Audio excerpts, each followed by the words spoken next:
New all-time highs on the Nasdaq and the S&P 500. This is Mark the Meerkat Suffernin with the Weekend Review, good through April 27, 2015. Well, let's look at Friday's numbers and then focus our way out on the different markets. On Friday, it was a little bit mixed. We have the S&P up 0.23, the Dow up 0.12, the Nasdaq, nice boomer there, up 0.59. But the small cap Russells were down minus 0.31. Bank was also lagging at minus 0.5. That's a little bit of a bearish sign. Can't go anywhere without those financials. All right, let's take a look here at the S&P 500 daily chart. Boom, we closed at all-time highs by 0.3 points. Yep, all-time highs close.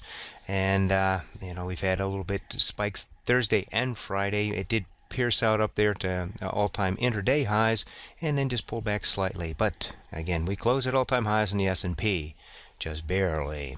But we are definitely in an up leg here on the daily chart. Let's look at the daily Dow Jones Industrial Index, and it's still in this symmetrical triangle, fighting to get back up to its all-time highs. The Nasdaq, though, boy, it took 15 years to break that, to get an all-time high on a Thursday, and then boom on Friday, mostly because of the four major stocks that reported on Thursday night were all up, and we'll review those a little bit later. And then we've got the small cap Russell, which was down a little bit here, still also struggling to get back up to its all-time highs in a rising wedge here. On the blue lines here are for the daily chart. The gray lines are for the weekly, which let's go back and take a look at the weeklies now on the S&P first. So the weekly chart here, and again, the gray lines here are for the weekly, and you can see we have a rising wedge here on the S&P 500, and then it just broke out of a symmetrical triangle on the weekly chart here. So that's nice that we could be breaking to the upside here or not. We do have a little bit of a divergence here from the last swing high. Back down here on the MACD, it's a little bit of thunder in the distance for the weekly chart. Dow Jones Industrial Weekly, it's in a, that's from the daily chart, the blue line there, it's inside of a symmetrical triangle. On the little bigger picture here, going back to 2012, we have a nice rising wedge on that one. We have the Nasdaq here, and it is in a rising wedge. If you look at these gray lines, and it closed right at that top resistance line. So we can see if we've got the power to go further on the weekly chart or not. The Russells, now look at Russells here. We've got a rising wedge on the daily chart. We have a rising wedge here on the weekly chart as well. So, but it is sustaining up here near its all-time highs. It slowed down a little bit here, but still quite bullish. Now let's take a look here at the monthly charts here, and we look at this on the S&P 500. This is unprecedented, rocketing up month by month by month by month, and we're now here. If we, this week we're going to be closing out the month. We are up here you're going to close at all-time highs for the monthly charts. On the Dow Jones Industrial, also boom, boom, boom, boom, boom, but it's slowed down a little bit, not ready to close at its all-time highs for the monthly chart. The Nasdaq, boy, and it's been just driven up here all year long. And look at that. It's going to be, it's now starting to look a little bit like very much a rising wedge, getting sharper and sharper here. And then the small caps, they're back up here, ready to close at all-time highs on the monthly chart. Interestingly enough, the Nasdaq is up 6.7% for the year, while the Russells are up 5.2%, and the S&P is up just 2.8%. So definitely the tech stocks and the biotech stocks have been driving the markets and the small caps. Let's go back to the daily charts and take a look here at a few others. Let's look at gold. Sure, it's in a bear pullback. Very bearish on gold, not a buying opportunity right now.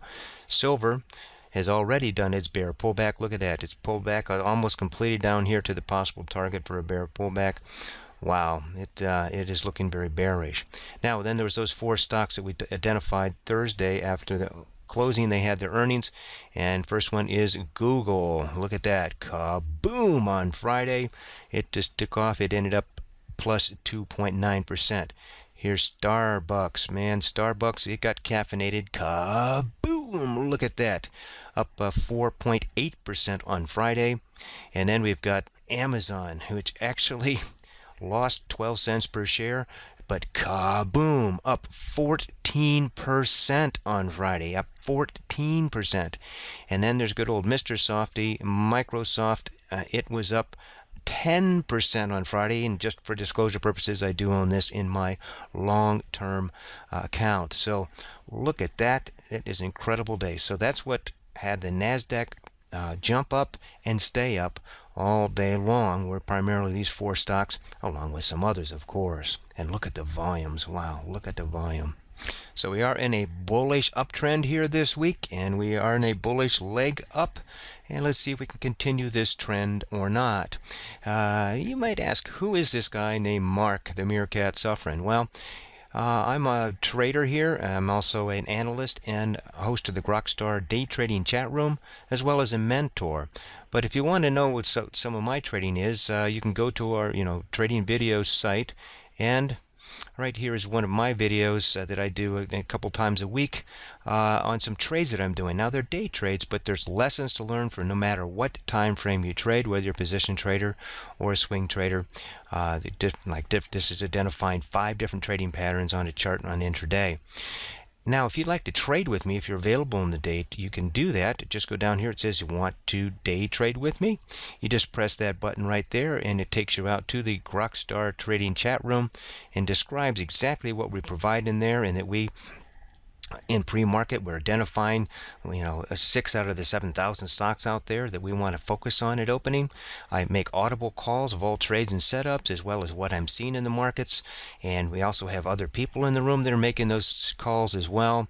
And it's also ongoing learning throughout the morning as we trade together. Well, so we trade from 9:30 to 12:30 market time. Our target is to get a 10% return on risk in that account. And if you want to know more about it, just go ahead and read here on the site. And if you want to sign up, you can sign up 30 days for free. That's right. It only costs you about 1 commission a day after that point. So let's trade together. Mark the Meerkat Suffering. You all have a great weekend and trade well.